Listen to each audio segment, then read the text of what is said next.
the admit button.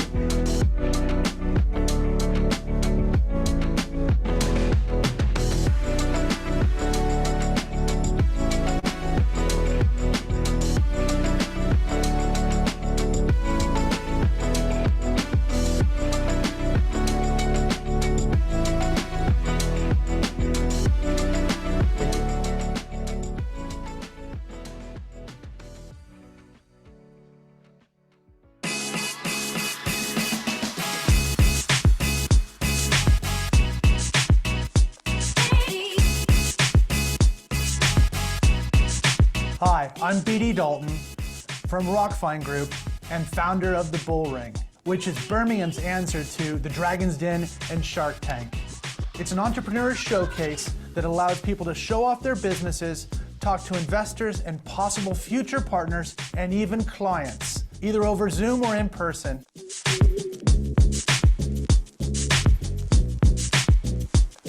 What's in it for you?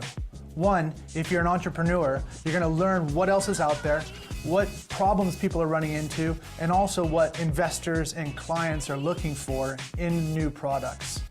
If you're a person that wants to invest, you're going to see what's happening out there and what type of companies are looking for partnerships or things that they can be invested in or actually receive money for.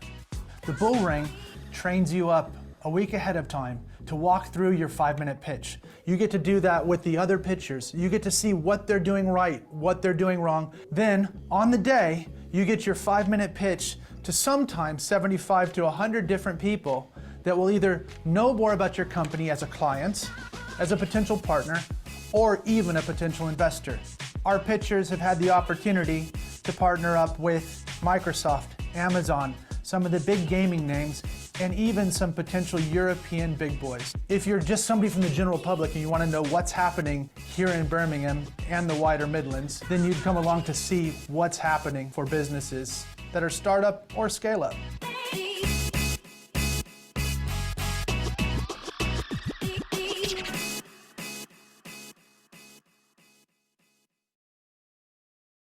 Wow, we're back. It's our first time back here this year. It doesn't seem like it, but last year we did about 9 bull rings, and this year this is our first one. It's been quite an interesting year to say the least, and this week hasn't been any different, especially for startups, SVB, Credit Suisse, all the other crazy things that are happening out there in funding land, people worried about their money, run on the banks, interest rate increases, all that type of stuff. But I'm BD Dalton, and welcome out to the BullRing Showcase for Thursday, the 16th of March. Really, what do we do here? This is all about promoting entrepreneurship. This is all about this pitch. This is not their first pitch for a lot of these companies, but it is their first pretty much grilling pitch. But our bulls, and you can see them here, we've got Spencer Crosley, we've got Charlotte Knight, we've got all these different people from all over the place, all sorts of companies from high to low, from people that have invested in companies, people that help companies get investment. But really, our bulls are here to ask the questions that you should ask, but also promote the good stuff that these companies should be doing. What type of companies have we had come through the BullRing? Well, we've had all sorts of pitchers that have been from food to games to tech to anything else that's really moved forward, and people that are looking at this seed investment from about 200,000, most of the time, all the way up to our highest ask was about 10 million.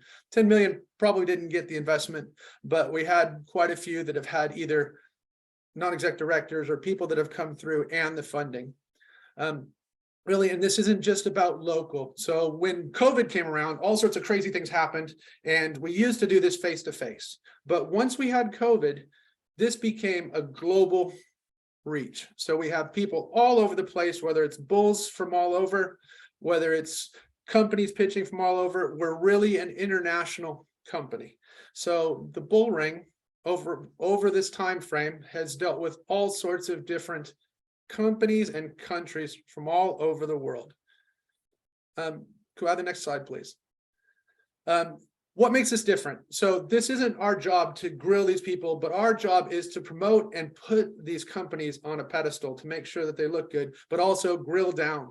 We only give them 5 minutes. This is MC led, so I'm going to push them along. I'm very strict about the timekeeping. You'll hear that. They get 5 minutes. Then they get Bulls feedback. So the Bulls will give them feedback. And then guess what? You guys get to participate. We'll have a poll that we're going to bring in that we're going to talk to you about, but you get to give feedback throughout this time frame. Also, if you would like to fill in during the messages and the comments at the bottom, if there's things you want to know or things that they should have said, you can go ahead and put it in there. We might not respond to it, but at least the pitchers will get that and know that feedback and get that. At the end of this, you'll get all the information about all the pitchers. Next slide, please. So we get them ready to go. This is 5 minutes. This is all sorts of craziness. Mike, my partner in crime, would you talk to us a little bit about what's happening with the Pitch Perfect Practice, PPP? Okay, the Pitch Perfect Practice is a framework that we put together to help the pitchers nail their presentations. And it's a real focus on taking something that you've invented, that you've created, that you've given birth to, and trying to condense a description of that into 5 minutes whilst telling a little story to engage the audience, to get the excitement of the Bulls, so that people turn around and say, that's interesting, tell me more. Or, that's interesting, I know somebody you should be talking to. And these are the key takeaways that people are after. It's that whole follow-on. So it's through the BullRing, we generate and create opportunities. But that only happens if the pitch lands. And I'm not saying that everything we share and Pitch Perfect Practice is taken on board and listened to word for word, but it's giving people that environment so that it's a professional performance that delivers the potential, and I mean potential, to either raise £1 million or $1 million or €1 million, or to help that business then generate that sort of revenue in a very short amount of time.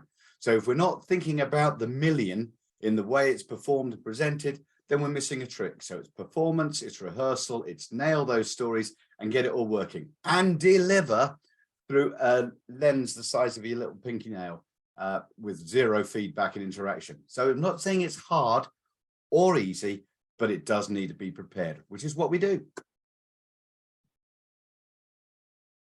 Thank you, Mike. That was awesome. Thank you very much for making sure all that stuff comes to fruition and why it's different for us. Next slide, please, because these are the important people, the people besides the pitchers that you want to know about. Oh, actually, before that, luckily I have the prompts here. We're going to test out your speed fingers for filling in polls. So we're going to put up a poll here to test out so we can get this feedback and test this as you go through here. So here's your questions. Have you attended a BullRing before? No, this is my first LA. As we're going along here, no, I've been once or twice. No, I've come here every time. So how many companies do you think we've had pitch? 50, 100, 150 plus? And then which company backs the BullRing? And I think I've changed this one up, trying to keep it a little bit more local. So obviously, yes, you guys are good at this. Really good. Okay. If everybody can fill that in, we'll leave it. This is 33 seconds. We usually come in right at about 29 seconds, but that's good. We're almost there. We'll give it 3, 2, 1. Oh, squeezed in the poll. Let's see what's happening here. So share the results. There you are. Look at this. No, this is my first time. It's funny. It's like people love it and then they come back. So we get half of our audience is repeating. So we're there. And then the next one, we've had over 100. So it's not 150 plus, but over 100 companies have pitched in the BullRing. And then we've actually helped 150 plus. And then, yes, it is Rockfine Group that actually is the ones that bring this to you. So, you know, Jim Shark, Ben's talked to us, but we said, you know what, we can do this on our own. But overall, here you are. These are our experts. So these people don't have a pile of cash sat right beside them, but what they do is they have great expertise, they have great connections, and they have great feedback, which will enable our pitchers to take it to that next level, get that investment, or actually make sure that everything is happening for them and make sure that they're more successful. So our first bull, and I'll get this. If we go to the next screen, I just say, Rypert Lyle, and does anybody know what that is? It's what is that? It's a Highland coup. You might be able to figure out why I put this in. So I'll put this over to Rypert. You're on mute, but you're up next. You're still on mute. Gotcha. It'll happen. Oh, I know. There it is. There you go. Yeah, the only Glaswegian on the planet called Rypert. So yeah, I've spent 30 years in the venture capital private equity world, and now do lots of things with lots of shapes and sizes of high growth businesses. I guess in my time, I've sat on the boards or around the boards of over 100 businesses, and God knows how many business plans I've read. So yeah, this is my bag. Perfect. Thank you very much, Rypert. Our next bull, told you we're coming in from all over the place here. Chris Deering. So Chris, if you take yourself off of mute, and then you could talk to us a little bit about your background. I won't use the father of the PlayStation, but you know, there it is. You want to look it up on Wikipedia. Chris has got his own Wikipedia page. So over to you, Mr. Deering. Yeah, hi. I've been to quite a few of these, and I always enjoy them. I think they, just my side note, they seem to be getting better and responsive to the coaching and the education of how to get the point across in a short period of time. They're coming in much more crisp. I started in packaged goods with Gillette International and U.S. domestic packaged goods, consumer products, and then ended up going into Atari in the early days of video games back in early 90s. No, wait a minute, mid 80s, sorry. And then went into movie distribution on video, cassette, disc, etc. for about 10 years, mostly films from Columbia Pictures, which was acquired by Sony. And then with Sony, got involved to bring back my experience in games to help launch the PlayStation in Europe and pretty much everywhere with a PAL type television, 240 volts. And since then, I've been helping companies. I was there 10 years through PS1, 2, and part of 3, and subsequently with Codemasters for a while as non-exec chairman. But in the last 10 years or so, I've been helping companies to get through various stages of development in entertainment and technology, and I find the BullRing to be a very fulfilling use of time. Perfect. Thank you very much. And this is an AI generated cyber bull that I created for you, Chris. So there it is. I tried to keep it as fully techno as possible. So, okay, over to our next one, Alan Clayton. If we could pull up Alan Clayton's slide. Majestic, Alan. I don't know. I didn't go. I kind of went eco-friendly here. I tried to match him, but you're not old and gray. That's not what I was trying to say. But over to you, Alan from SOS Ventures. Good to have you back. I was wondering. Hi everybody. So yeah, Alan Clayton from SOSV. I'm coming to you from Ireland. So tomorrow is St. Patrick's Day, and Saturday will obviously be Grand Slam Day. So everything is really looking rosy in this part of the world.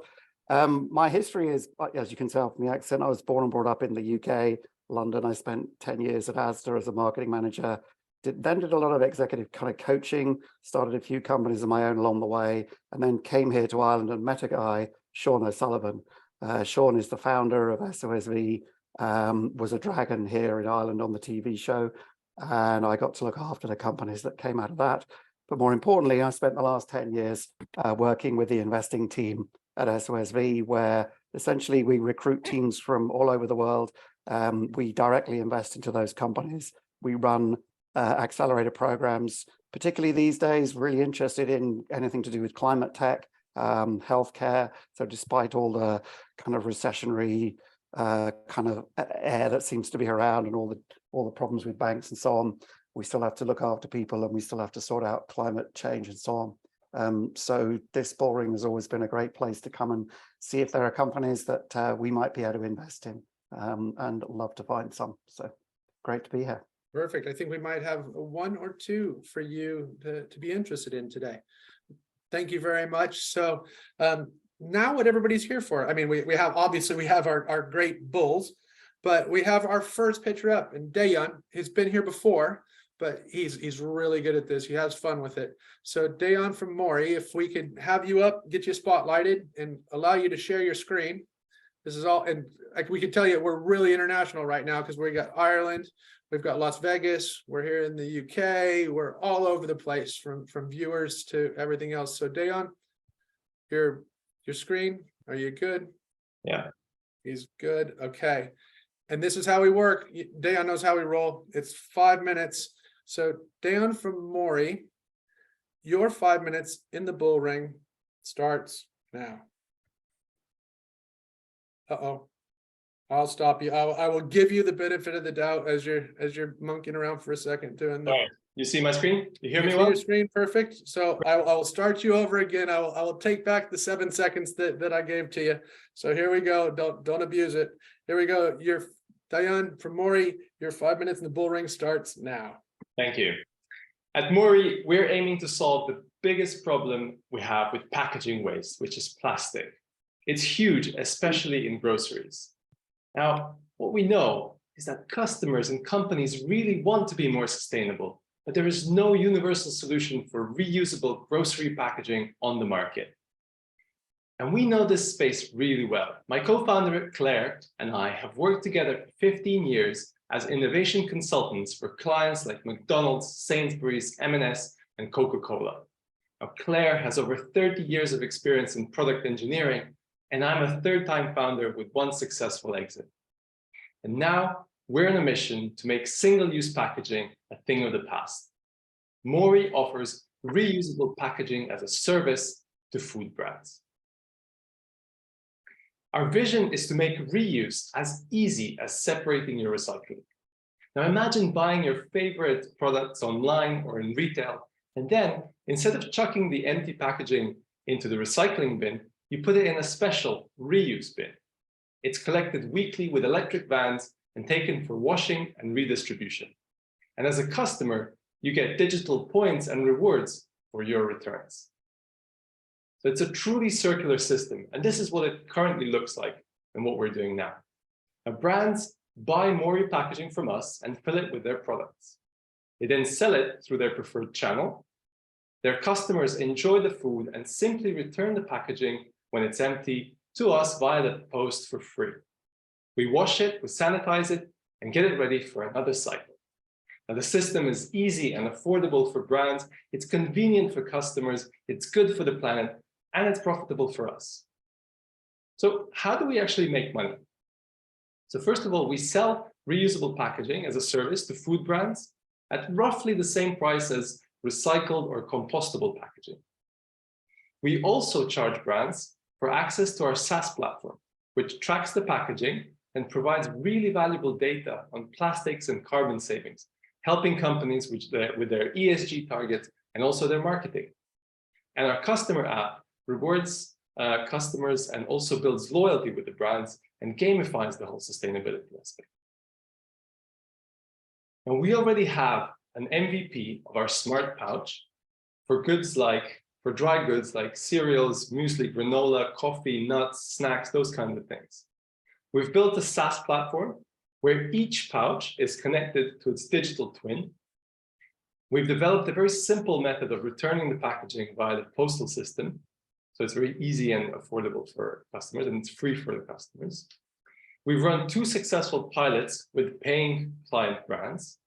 And now we have 8 letters of intent from different brands, equating to a pipeline of more than £250,000 in annual revenue. And we're also working on a life cycle assessment and a patent application in the background. Now, the market for FMCG packaging is huge. It's $1 trillion market, but reusables is the fastest growing segment with 11% annual growth. And that's really not surprising because when you look at everyone's net zero and ESG targets, everyone is talking about being green, right? So we're raising we're raising £500,000 to produce the first batch of our packaging, to build the rewards app, launch with 10 brands, and validate the product market fit. We already have £90,000 from a lead angel, and we're now looking to close the round. And by investing in Moree, you're investing in much more than just a high potential startup. This is a movement, and we're at the forefront of it. Thank you very much. Wow, bang on. You left us with a minute to spare. That means you'll get a little bit more feedback from the bulls. I'm gonna start off with Rypert. So if we could take down Day on screen, and then if we could put up Rypert and have him shared, and we'll be ready to go. Rypert and Dayon. So Rypert, go ahead. Feedback from Rypert, you're on mute. So one more. I'll get you. There, that should help. Do you want to put up Alan? Do you want to put up, go for, how about if we put in Chris? Oh, there he is, Rypert, Chris. How about if we put on Chris while Rypert's figuring that out, if we could? Thank you, Michelle. It's seamless here at BBC Studios. We've got it going on. So we'll put in Chris and add spotlight. And okay, I'm getting there, guys. Sorry. I know you're good. It's the Vegas side. It's okay. Chris, Dayon, if you give Dayon some feedback, and Dayon, you actually get time to feedback this time. So go. All right. Well, I would have preferred to have some feedback before mine, but there's no question about the commendability of the intent or the fundamental notion of recycling as much as possible. I'm a little curious about how far in the product range this can go when you're talking about nuts and granola and sealing bags. You know, when they're empty, they don't have a lot of remnants. If it was a tomato spaghetti sauce, it might be a little different. And also there's packaging requirements for legal reasons to give warnings or tell nutrients and things, and then branding. So I don't know whether they can go very far with just what's been described, especially versus plant-based packaging that's replacing the wax and plastic, you know, where the package is still designed by the marketer with the branding and the promise and the imagery they like. So I at the stage that they're at, I think it's well worth the being investable, at least to see how far it can go, or until they come up with additional presentation items relative to products that are not as convenient for this approach as nuts or granola. I think there are also one other thing that may be let's say a negative, but an offsetting point, is that the cost of gathering, collecting, washing, redistributing, whether it's an electric powered, you know, van which is using electricity produced by fossil fuels, or a simple one way to an incineration or compaction or even clean landfill. Some of those analyses, I think, would help make the presentation more convincing. But given that the strength and the experience of the founders, given what their experience has been with some big brands and the way they've gone about it, I'd be inclined to, you know, buy another card, so to speak, and help them see how far they could take this project. Cool, Dayon, you can pick one of those points. I know Chris gave you a huge broad scope, so hit one of the points, maybe on the packaging or the information. So the first point is that the dry ambient goods that our packaging is suitable for account for about 30% of the typical shopping basket, but we have in the plans to develop other types of bags and containers afterwards, always with this idea of flat pack and flexible, so that they're really easy to both produce, really cheap to for the logistics, return, wash, and all of that. So that answers also the second part of your question around the cost and the carbon aspect of the reuse. And we've done a lot of calculations ourselves. We're working with Imperial College and doing a professional life cycle assessment to really understand how much more carbon efficient this is. We've done the unit economics on the pricing. It does add up. It is cheaper for us to wash and post the packaging back. It's cheaper than producing a new bag. So that's another thing. And in terms of compostables and like bio-based materials, there's been a lot of backlash recently. Like one of the biggest zero waste retailers, Abel and Cole, has completely abandoned compostables for the reason because the people are starting to understand that a lot of it is not really working, and it's really hard to actually biodegrade, and they actually are not so compostable as they claim to be. So it's not such a silver bullet as it's been claimed for the last. Perfect. No, that's really good. Let's move over to Rupert. Do you want to come back in? Have you got the mute sorted out? There he is. He's Yeah. So if we could bring Rupert back in to give him his seconds in the sun here. Yeah, no, I agree with Alan that this is a very, very hot topic. Every time you open a news feed or you read the BBC News, there's more and more commentary about the amount of plastic that's circulating in our oceans, and we need to do something about the use of plastics, which is still far too prevalent.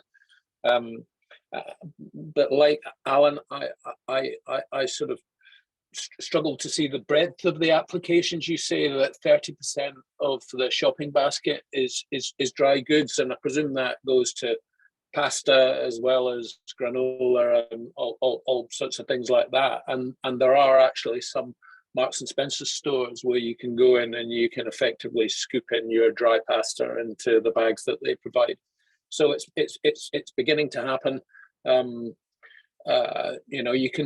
can see it getting traction in places like Whole Foods because they are sort of higher value and probably a bit more ecologically friendly, environmentally friendly.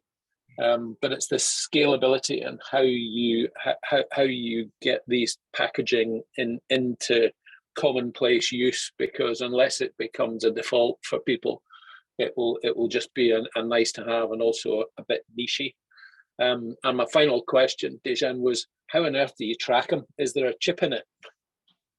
Yeah, so I'll answer the first question. Actually, one of the most important things for us is that it's not only bottom up, it's also top down in terms of things that are changing in this field. And there are lots of government regulations, taxes, and legislations coming in. Like a few European countries have already banned single-use plastics in packaging, and the UK is definitely moving towards that. Everything is shifting towards reducing plastic waste and single-use packaging. So that's playing to our advantage. And in a few years, you won't be allowed to sell stuff in single-use plastic. So that's really good for us as well. And how do we track? I wanted to keep the first question short. How do we track it? Yes, currently we're working with QR codes that are scannable at every point of in the supply chain, and in the future we'll have RFID tags. We're already speaking to a big RFID producer with a simple sticker at the bottom. We will be able to scan all the packages that come back for washing, and we'll know exactly how many times it's been reused, how much plastic it's saved, how many, its past life and history, and we can share that both with the brands and with the customers, and as a rewarding experience. Perfect. And sorry, finally, Dejan, you say you've got LOIs without giving the names of the companies around about. So what sort of use are they contemplating for this? What sort of products is it? Is it granola and? Well, we have 3 granola companies. We have 3 coffee companies and 2 zero waste retailers. One of those retailers has over 200,000 customers in the UK, and they are super keen on working with us on this. They have a product which is perfect for this, and they want to be ordering 50,000 of our pouches a month. That's what they said. So really perfect. Cool. Thank you very much. Good feedback, good questions, and good feedback. So we've been there. So Alan, you talked about green stuff. We brought you green stuff. I know this might not be exactly the green stuff you're looking for, but this is as green as we're going to get today. Well, it is. Thank you. And Dejan, it's good to meet you. So, I mean, one thing that's unquestionable, like you guys have all that experience in the likes of Sainsbury's and all of these places. So you know what you're talking about, which is kind of encouraging. A couple of questions really, like, do you think people understand the difference between what you described as reuse and what most people just about understand as recycle? Because you're introducing yet another word into a very complicated vocabulary, which we're all trying to wrestle with. Second thought is, you just mentioned coffee, for example, and the problem is that this is such a big problem, and what your presentation seems to be offering is something that covers, you know, it'll sort everything out. Yeah. But like every product, as you know, like coffee is not packaged anything like the same way as granola or flour or any of those things. So very quickly, I mean, how do you build up an inventory of the actual plastic packaging? I mean, do you have to have 100 different types of plastic bags, or how do you package coffee in plastic bags? So we're replacing a very common type of pouch right now, which is a kind of multi-layer laminated pouch typically used for the granolas and basically anything that needs to be airtight, including coffee. So our packaging is completely airtight and 100% watertight. For the coffee, we can add a simple valve, which is a one-way valve to let out the air in case the coffee itself releases gases. So from that perspective, it's a very simple adaptation, but our packaging is universal for all those kind of dry goods with some of the adaptation. And sorry, what was the first question, Alan? Well, no, the first question is like you started by explaining that this is about reusing the packaging. Oh, yeah, So reuse versus recycle. Well, the simplest way to explain to people is the milkman model. You know, people are very familiar, especially in the UK, with the milkman returning your bottles. So, you know, it's our job to communicate this to the customers, that this doesn't go in the recycling bin, at least it needs to be initially posted back to us in an envelope. And that's one of the great things about the packaging that we've designed itself. It's flat pack. We can put 5 or 10 of those in an envelope and post it back using Royal Mail. So very cheap for us as well. Yeah, it's a communication, and people are getting more and more familiar with the reuse in other industries. There's all the reusable takeaway bowls, reusable e-commerce envelopes. It's it's growing in other sectors, which is really good for us as well. Yeah, and I mean, when I'm in my own world, like if you buy a plastic packet of, I don't know, cheese or veggie burgers or something, you have to know the difference between the soft plastic off the top, which is not recyclable, versus the carton, which is recyclable, versus your stuff, which is reusable and has to go in an envelope to be posted back by Royal Mail. Holy shit. Yeah, you just need zealots, don't you? You bought into the system. Where do I get time to get on with my life? Have another bin next to your, recycling bin. You'll have a reuse bin, and then it's very easy and simple. So I think a more kind of business-related question, not for your direct answer, but to think about is like, I mean, the investment money that you're going to get. How much do you actually have to invest, literally, in packaging inventory? So in terms of, from a cash flow point of view, are you going to be spending 100 grand on packaging and not getting that back for 6 months or a year? We've done all the cash flow calculations, but yeah, a very important aspect. Okay. Cool. Great stuff. Thank you. I think that was great stuff and great responses from you.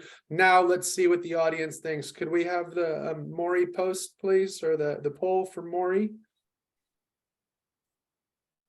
It's good. We're doing this from all over the world, guys. So it's good. Here's the picture, and then we'll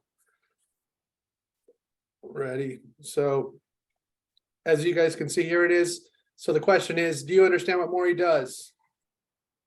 Do you understand what they're asking for? Was it very specific? And the last one is investable or not investable?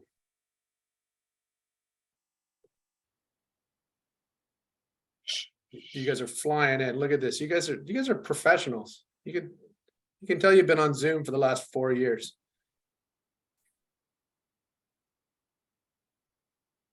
So here we are, 3, 2, 1, share the results.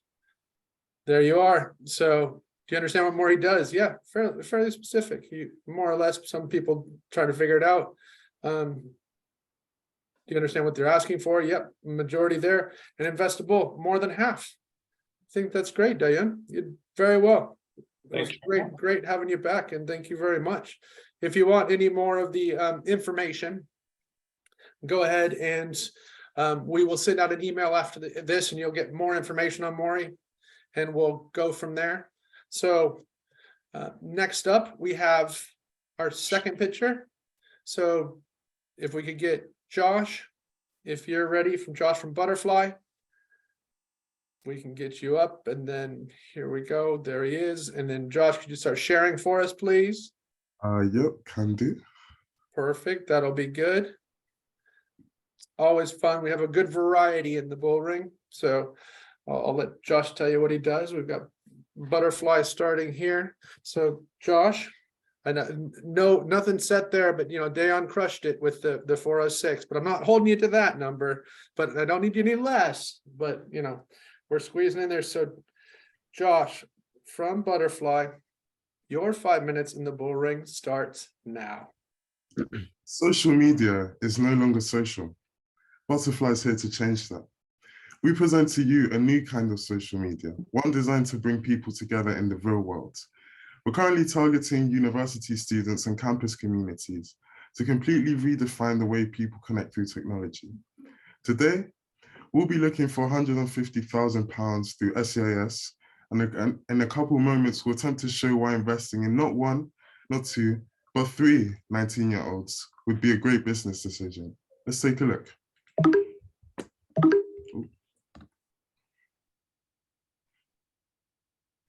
So personally, so I'm not sure if you guys can see me. Can anyone see me? Yeah, just keep talking. We'll get you there. You are, Okay, Alex. brilliant. Yeah. So personally, I was very anxious before coming to university. I had my offer from UCAS, and now I was moving into a completely different environment. I questioned myself, how am I going to meet people? Who are my course mates going to be? Am I going to be a loner with no friends? I scoured the web for answers, for WhatsApp group chats, Reddit forums, Instagram accounts.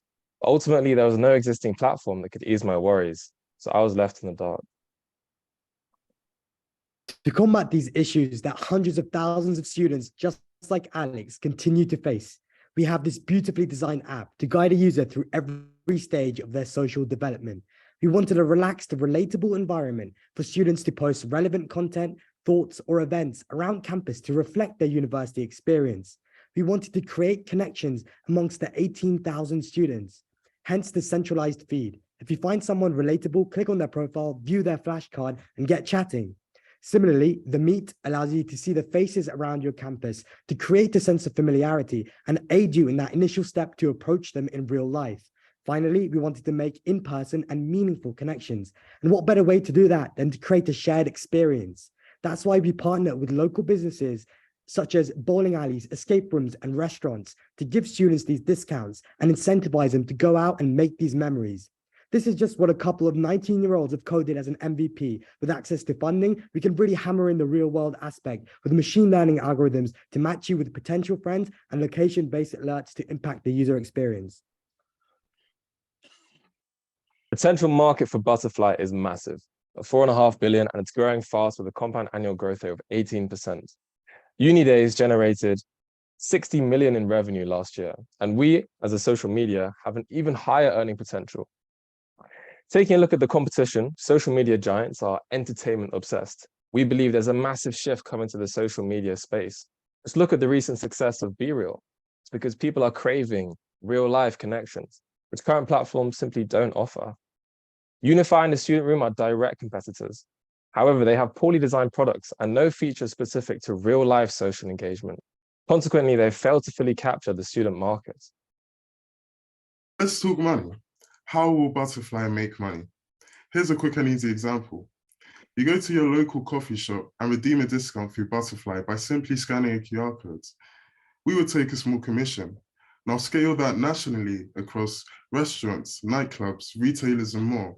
And you have an incredibly valuable network where local businesses and students alike benefit from an enhanced social experience, as well as seamless integration with the community around them. And all this with no ads, no data profiling, and no hassle. Ever since our app released just 5 months ago, we've seen some pretty strong growth.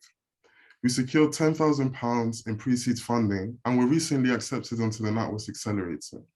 More importantly, we have a future outlook to expand to 5 more universities across the West Midlands, an expansion plan that would surely be that much more successful with the £150,000 we're looking to raise today. Here's how we would look to allocate this capital. We would primarily look to deploy tailored marketing campaigns at each university campus that are bespoke to the demographics in each area. We project the average spend to be £16,000 for each of the 5 universities. The remaining £50,000 would be used to incentivize advisors to help us scaling the more intricate parts of the app, and the final £20,000 would be retained as working capital. We're confident that following a successful regional expansion, in just over 1 year, we will be able to expand to universities across the entire UK, really cementing the Butterfly brand at the national stage.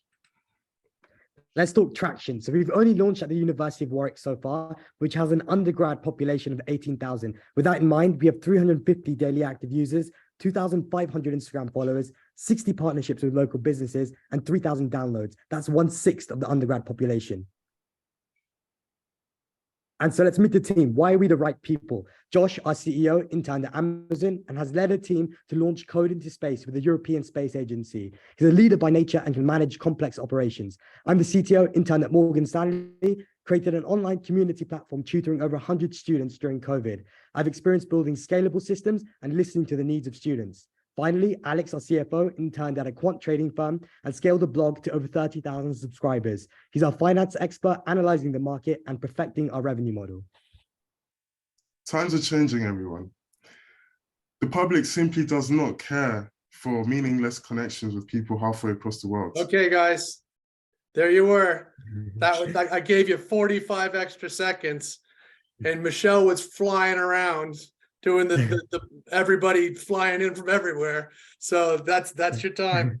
So there you are. That was good. It was good. It was interesting, but you had Michelle jumping all over the place trying to make sure you guys were all talking. So let's start with Rupert. You're on unmute. So could you come in and give us some feedback, please? Yeah, great pitch, guys. Full of enthusiasm, very punchy. Got your message across. Got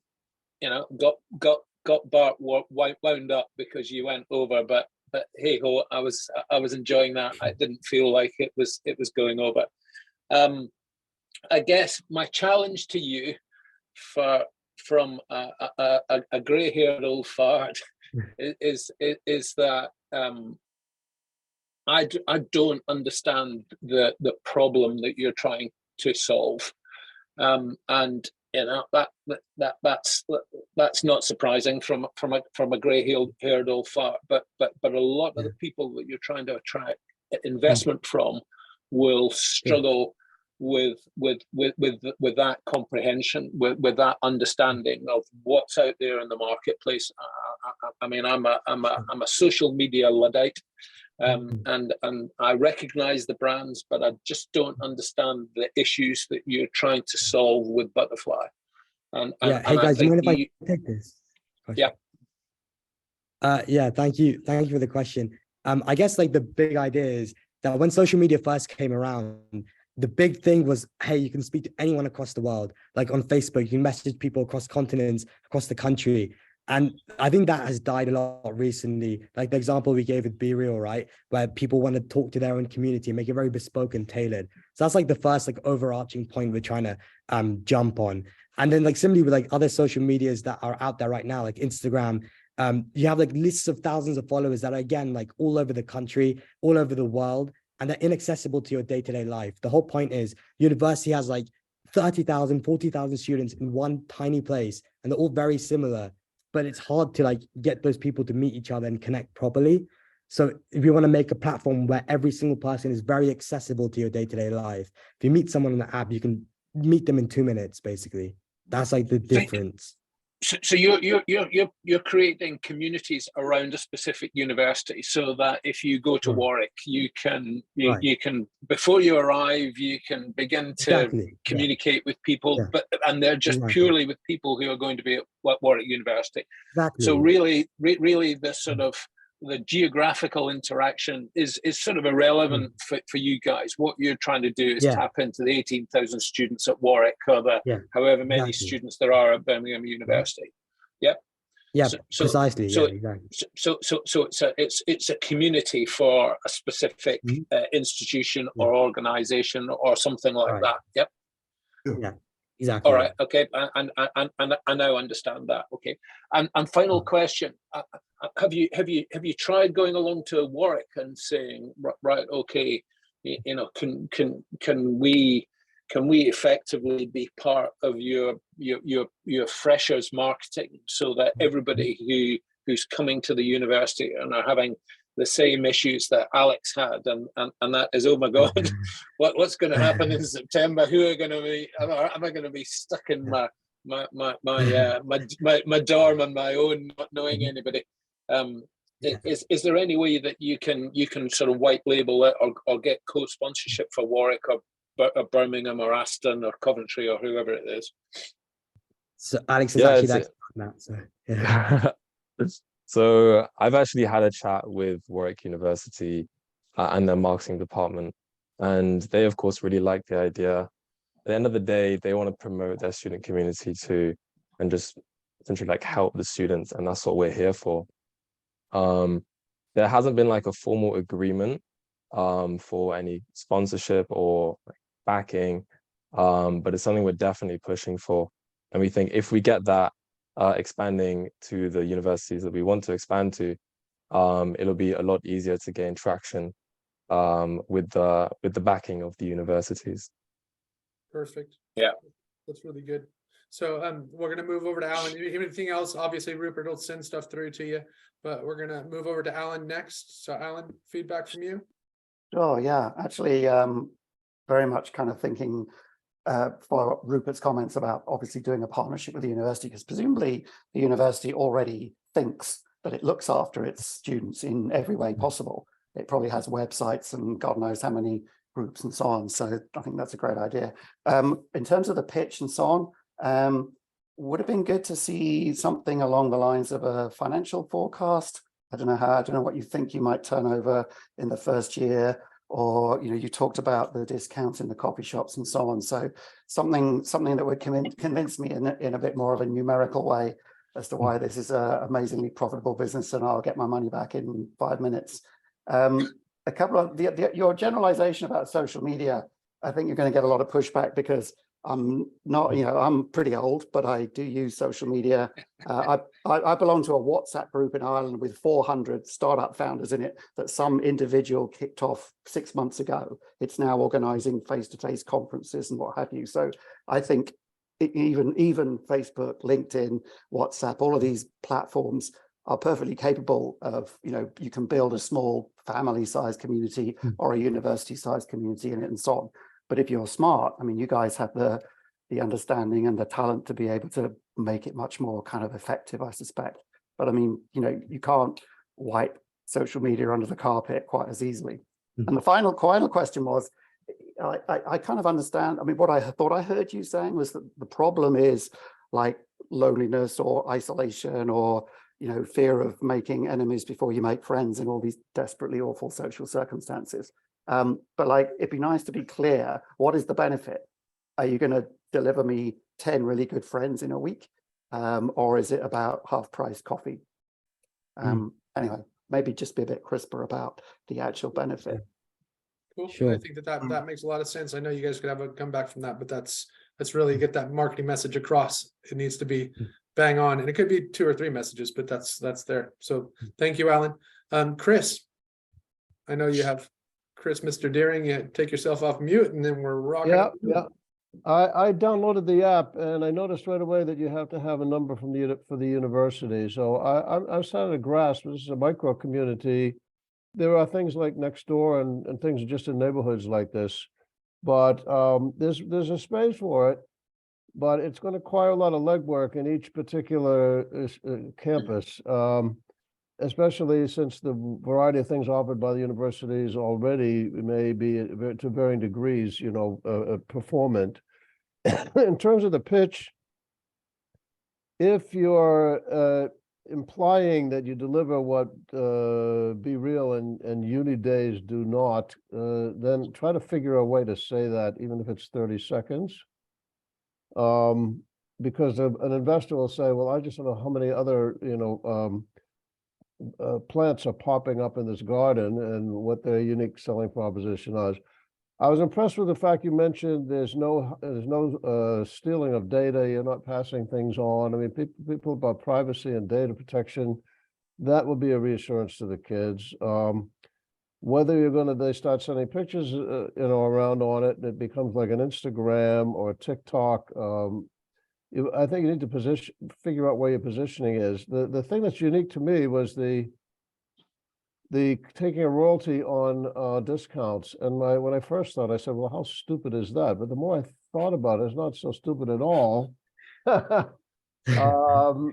Because you have a unified sense of purpose with the selling organization. So, but you're going to have to go out and evangelize. And so you're going to need a lot of feet, a lot of pavement pounders.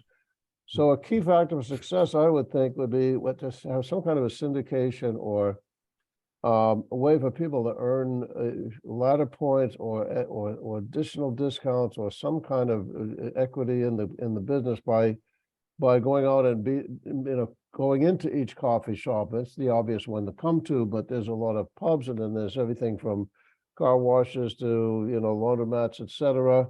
I don't know how many people had this idea, starting with the microcosm or the ecosystem of a university. I can't imagine that there aren't university students all over. I mean, Facebook was started in the same situation. So, but this is the first pitch of this nature I've seen on BullRing. I think you've got a lot of it figured out. You've got the right team. I like the fact that you have diversity and different skills in the team. And I would say get it right in one place. Make sure you polish it up. Get it right in one place before you start hitting the road, because there's going to be maintenance required, and it's probably going to evolve. But on balance, I think it's definitely an investable proposition, and you've got to come a little cleaner with what your monetization is, because the costs are easy to predict, but the revenues are a little more difficult. But nice presentation, guys. Yeah. Thank you. Perfect. Lots of great feedback there. Hopefully you guys took that all on board. Now let's see what the crowd thinks. So let's throw up the poll for Butterfly, and we'll see what everybody thinks and how they think if it's investable. Good job, Zane. Good job, Alex, and good job, Josh. Michelle's bringing it up. And here we go. We're doing this from all over the world, like I said. Here we go. Butterfly. Do you know what they do? Do you know what they're asking for? And are they investable or not investable?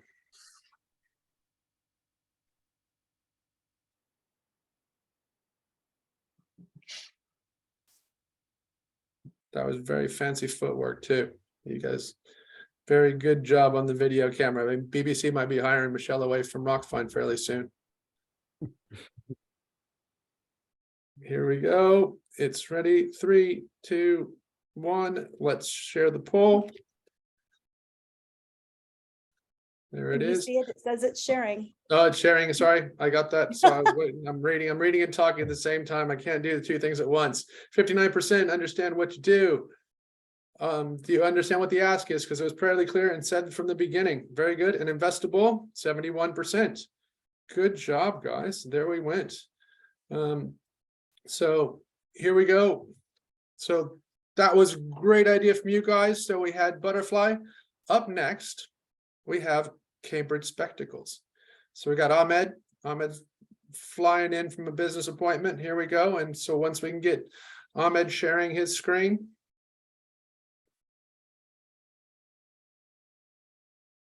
Am I I'm sharing now.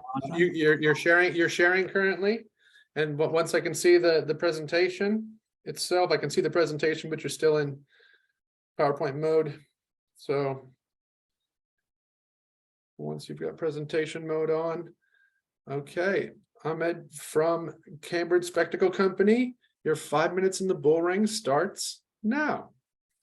Well, hello, it's nice to meet you, everyone. Lovely to meet the Bulls and the BullRing team again. So I'm Ahmed Ijaz of Cambridge Spectacle Co. We are a new eyewear brand.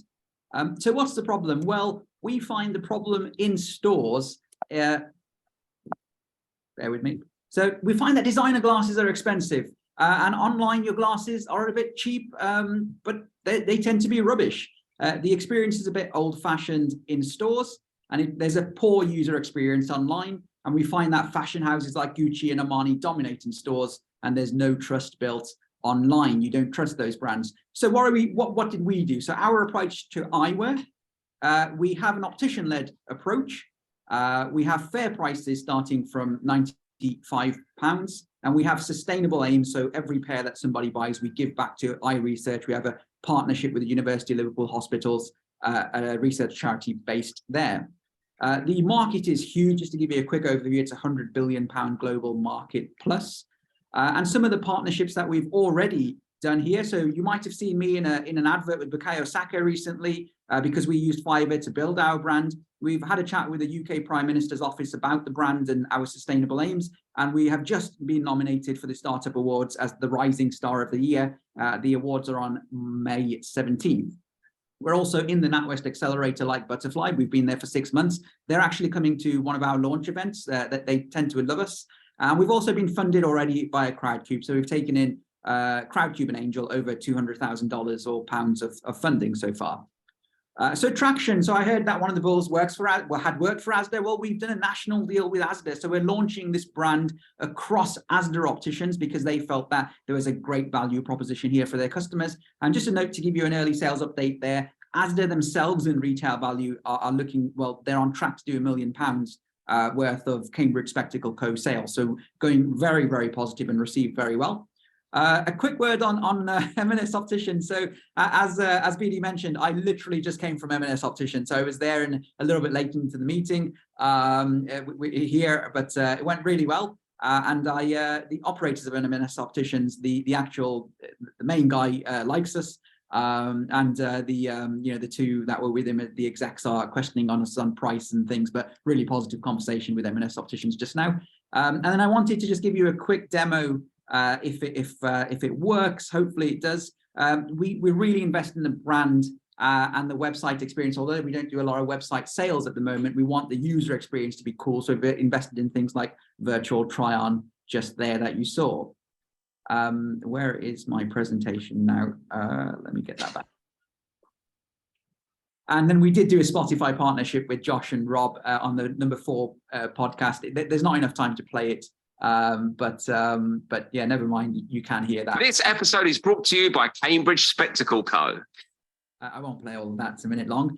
So our next step, so what are we looking to do? Well, we're looking to acquire a practice now, although we've got a great launch across Asda Opticians and people love this brand. Remember, this is very much a brand play as well. It's difficult to make glasses unique in a sense, but the brand in itself is unique.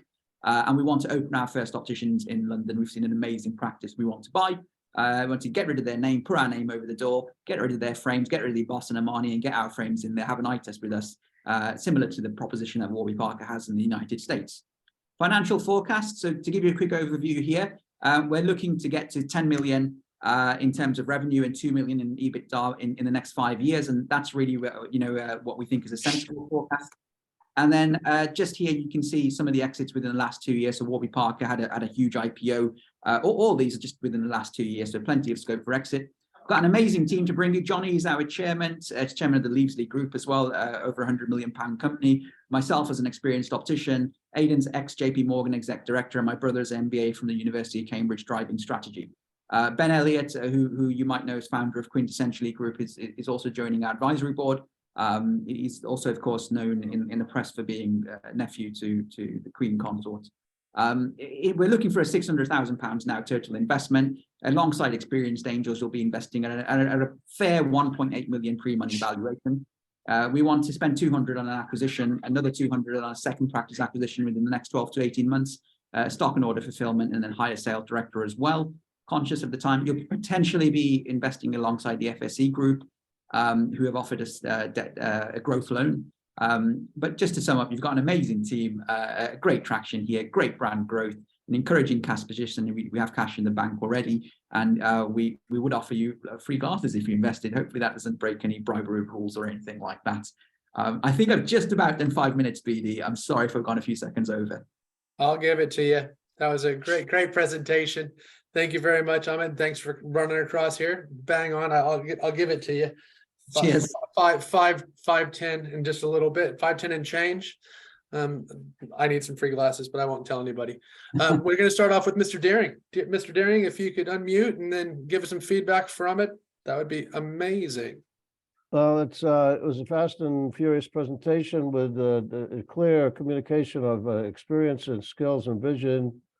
The problems identified and clones or counterparts in the US who are already making big money were identified. So I need to fill in some of the blanks that I didn't get, such as how do you if the brands like Armani dominate and people don't like that, or they're too expensive, or the alternative is an unfulfilling and questionable level of service from an online.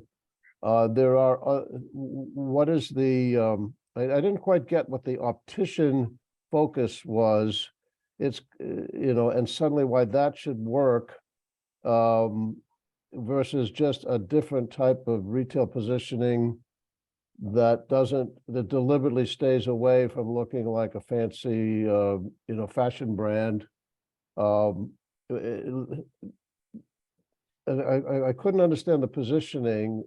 The notion of acquiring and the ability to raise money to acquire with the people on your team and the history you have already and the proof of concept in the other countries are all positive. So I'd be rooting for you. I think the concept is investable, but I don't think you communicated the issues that you're not.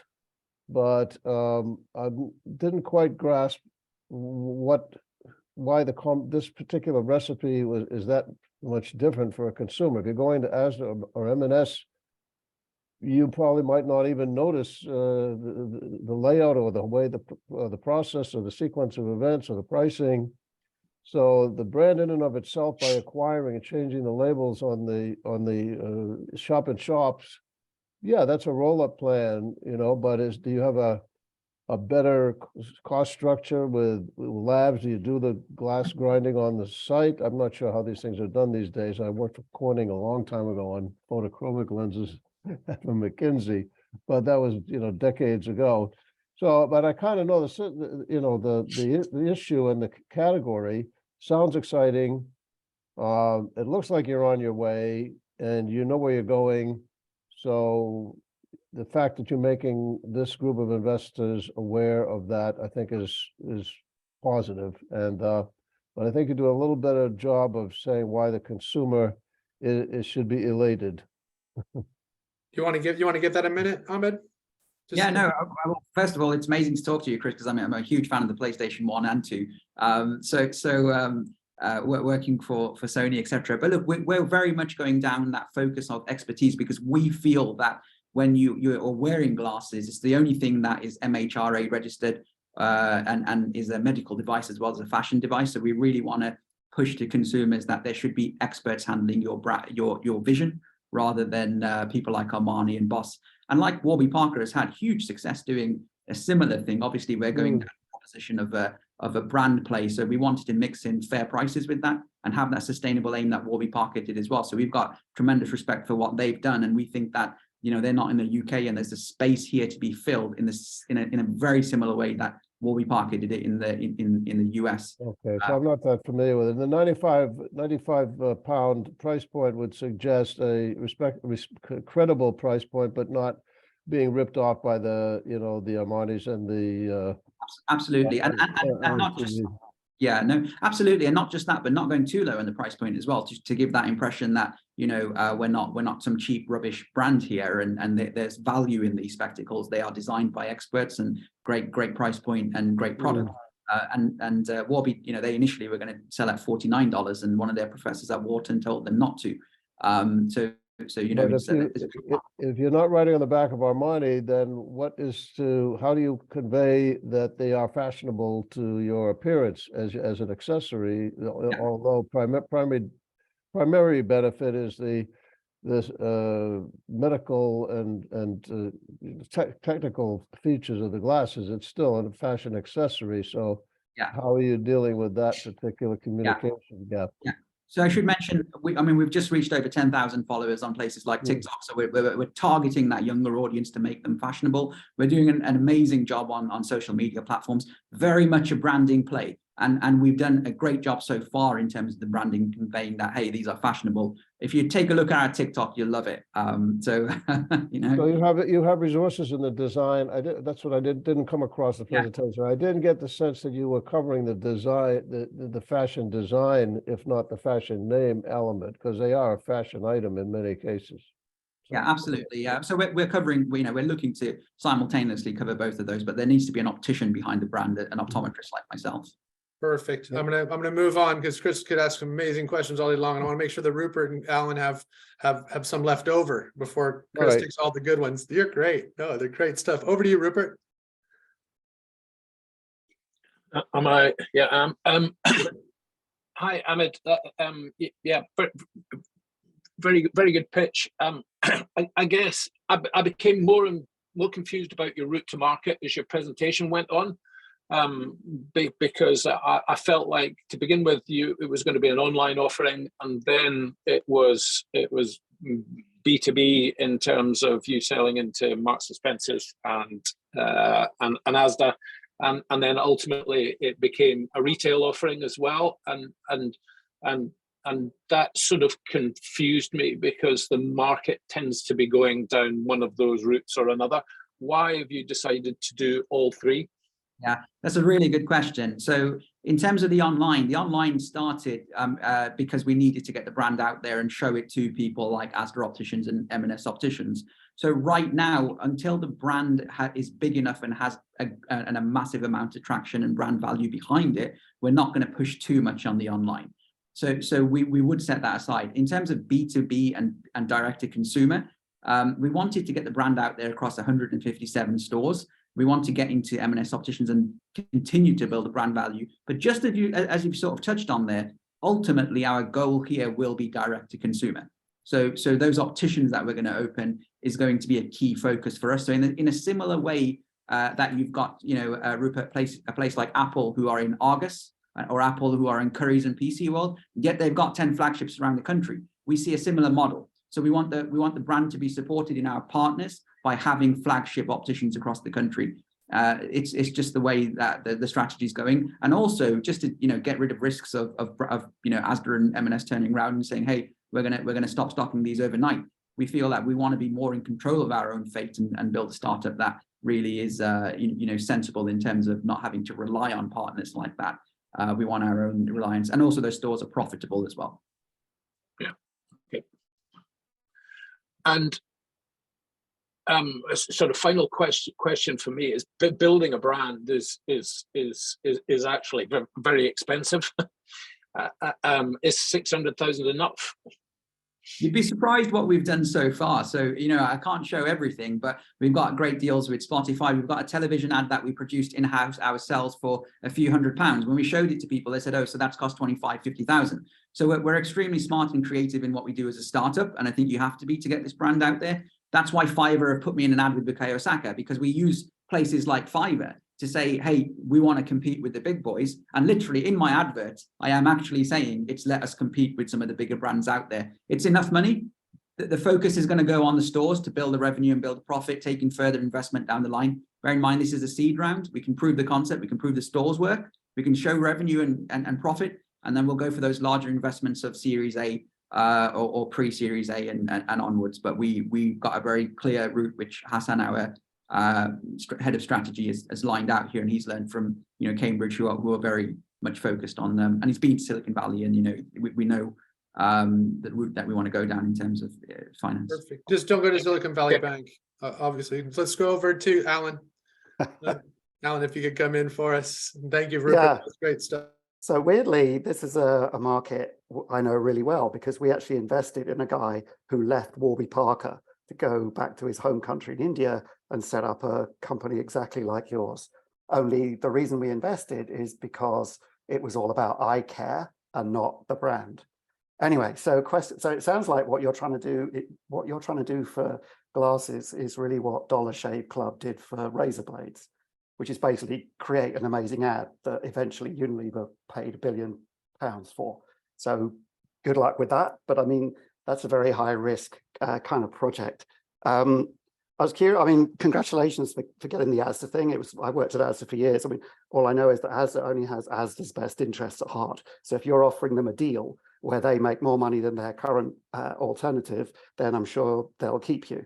So I was curious to know a bit more about the costs and anything proprietary that you have to offer that might be kind of interesting or useful.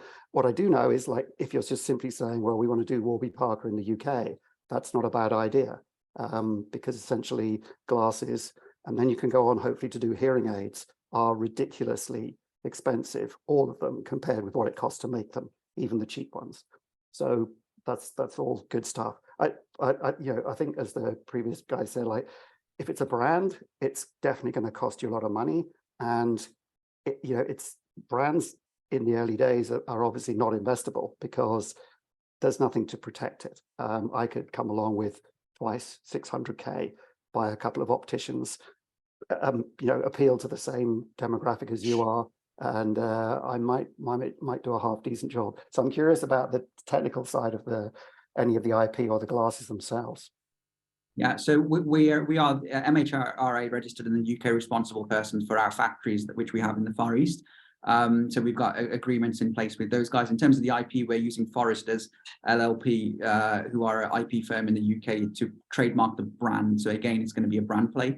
The factories, in terms of the costs and what you picked up there, we have great cost prices. To get into Asda wasn't easy in terms of how low they drove our prices. It was ridiculous. But I won't go into how much they buy them for. But yeah, they are very low cost, as you can imagine. And I think it has to be a brand play, and we've seen it work well through other brands doing it. In terms of becoming Warby Parker, I was on a podcast, Entrepreneurs on Fire, last week, a few days ago, and I did say, look, we genuinely believe that there isn't a Warby Parker in the United Kingdom. We see us becoming that brand. And we as risky as it is, we've been doing a great job so far, and I think we will continue to do an awesome job and have a great exit. I think we've been really lucky, and the timing's been on our side, so I think we can certainly get there with the expertise we have and the team that we have behind us as well. Okay, the only one comment specifically about how you put that pitch together. When you describe your problem, you didn't use a single data point. Okay. You described the problem like, oh, Specsavers is terrible. We all hate the brands. It should be cheaper. Like, we all agree with you, but you didn't produce any evidence for the problem that you say is huge. I will take that on board, but just on Specsavers, they have come and met us at our offices. So I don't want to upset Specsavers and name them specifically. They've got nothing better to do when they'll listen to you till the cows come home, because they can learn from you. But like, I would love to see you quantify this problem. Like, how many people don't want to buy Armani? It's just that they can't afford it. They'd buy it if they could afford it, and everybody knows that. And the cheap ones that Specsavers sell, they sell them because they know, or based on years of experience, that 90% of people are going to buy those, and there's a huge profit margin. So let's see some quantified evidence for the problem. I will, yeah, absolutely. I'll take that on board for the next pitch. Perfect. Cool. Well Thank you done, very much, Alan. That was fabulous. Okay, let's see what the crowd thinks. And once again, maybe I'll get this right, since Michelle's doing all the right stuff. So when Michelle puts that up there, and so we will see. Do you know what Cambridge Spectacles? What CS? I had to go pretty quick. It's not CSI, so don't think that we're watching CSI Miami. So we're having fun here. That was great. You can see that like Chris and Alan and Rupert have all said that the level has stepped up the gauntlet's been thrown down, whatever you want to call it. These are getting to be really good pitches, really good companies. They're listening as we go through, and you're really seeing the level of pitch and engagement go up. So I think if we share it, then we're ready to go. So look at that. We said we understand what CS does. It was crystal clear 2020. What do you want to say? Moved on to what they're asking for. Pretty close there. And then investable, pretty close, over 50%. So that's fabulous. That was great. Great pitches from everybody else. Okay, so we're going to move on to the next part of this. And if you want to sponsor the BullRing, if you want to move forward, Barclays has sponsored us, West Midlands Combined Authority, British Business Bank, all this. We're always looking to be able to help. This is a labor of love for us. So if you want to help us make this happen for more people, and you have a company that would love to back us to make sure we can do more for entrepreneurs, we'd love your help. You can talk to Michelle or Mike or I after this, but we have some new things we brought in last time at the end of the year. So top bull. So which of the 3 bulls did you feel gave the best overall feedback? Best overall feedback. You might like him because obviously the PlayStation, or you might like Rypert because of his accent, or Alan because it's St. Patrick's Day tomorrow. But who gave the best feedback, most constructive?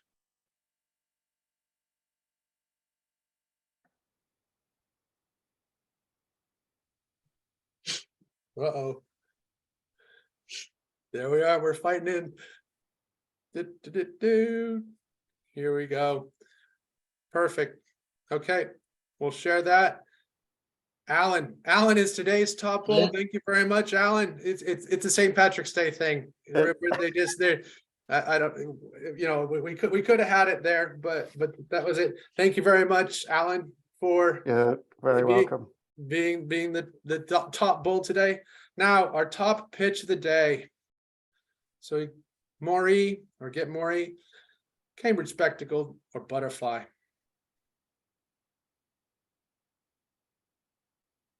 Next, we'll be going over to Mike to give overall feedback really quick. So it'll be Mike, and then I'll go to Chris, Alan, and Rypert, and then I'll close out for the day and get you out of here as promised before 4:30, or wherever you are in the world. We'll figure out what that number is. Okay, look at that. There we are. So Cambridge Spectacle is today's top pitch. Butterfly there, and Moree, we came in very good. So now we'll move on to it. Mike, you've seen these are 5-minute pitches, man. So what have you seen? These people, they really took it on board, I think. So over to you now.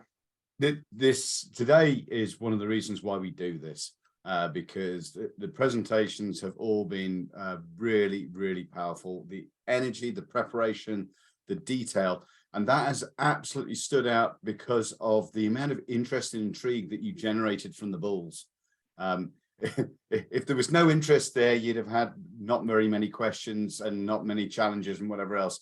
But the fact that the processing was going on, that's what we're trying to do. Generate, that's interesting. Let's have a conversation. Have you considered this? I haven't quite worked out in your 5 minutes how to get to that. 5 minutes is an incredibly short amount of time to get all that information across. So what we're doing is what you guys have done today. You're generating intrigue, you're generating interest, which enables people to turn around with a question. I'd like to know more. How does that work? How can that come together? And that's exactly what's it about. And as a result, these conversations will go on afterwards. So I absolutely set up the conversations with the bulls. All of you who have pitched today, follow up, legal stalking. Yeah, so LinkedIn, other things like that. Follow up with the bulls, have conversations, see what else can be generated. But well done today, all of you, that you came across really well and just about on time. And that's what we want. It's put you under pressure, but it means if it's done properly, prepared, rehearsed, and worked on, then suddenly you can really get the message across. Thanks, PD. Perfect. Okay, Chris, could we have one overall, actually, we're gonna start off with Alan. Alan, could we have one overall kind of tidbit of positive news, and then one of probably everybody should work on something, you know, if it, or at least 2 out of the 3 had something that they should probably add in. So could you give us a positive and a challenge? No. So what I was just writing some quick notes. So here's the thing. So for Moree, like this is the best problem. You chose the biggest, most important problem to tackle. So well done for that. And if you just simplify and walk me through an example of one of your types of packaging, like the coffee bag, that would be great. But for Cambridge, for Warby Parker, yeah, if it's Warby Parker in the UK and you can deliver that, fantastic. I would just suggest that you try and build a business which is more than just a brand. And thirdly, for Butterfly, I think as people said at the time, it's a social thing. So partnerships and community was all what you're about. So if you partner, as somebody said, with the university and build on something that's already there by adding some value, then I think you probably do something really impressive as well. So great. Awesome. Thank you very much, Chris. And now we'll go over to you. If I knew how to follow orders or read things, that'd be amazing. Thank you very much, Alan, for that feedback. That was great. And over to you, Chris. Yeah, I'm pretty much in the same wavelength with Alan. The overall biggest challenge that being looked at today is from Moree.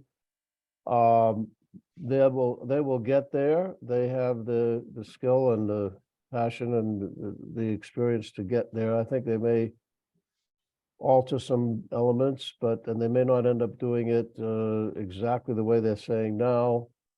But the fact that they're there in the space, they're learning it early. They've got kind of a mover advantage in that place, and so I'm optimistic for them. I'm also optimistic for Butterfly, provided that they're not surrounded by other buzzing bees. And I don't know the landscape of how much initiative is going into that category or that subset of social, let's say, close-in community social networking. And the business plan for Cambridge seems to be very well thought out, and it's this business strategy plan, I think, more than addressing a specific need. They're just doing this stuff better than other people, and they know that cost is a key factor, and they've covered that off, and they're raising money, and they'll probably be acquired before they have to go too far, as long as they show that the fundamental business model works. As far as ideas of doing better, it was of note today that we didn't have any females presenting, and yet we had a lot of female skills referred to. So I think, not that I'm shooting for some sort of a politically correct diversity play, but I just happened to notice that this time. We've had plenty of BullRing presenters that were female. The punch list, or the boxes to be ticked in the presentation, I think can be tightened, but we've come a long way. So we could just let it generate, evolve. Yeah, someone mentioned, I don't understand your business model. I think it was with respect to Butterfly, where is the juice of where's the fundamental monetization coming from? With Cambridge, you can kind of guess, there's an industry there. They're just restructuring it. So for the newer ideas, how do you make money from moving those plastic bags around versus the cost? And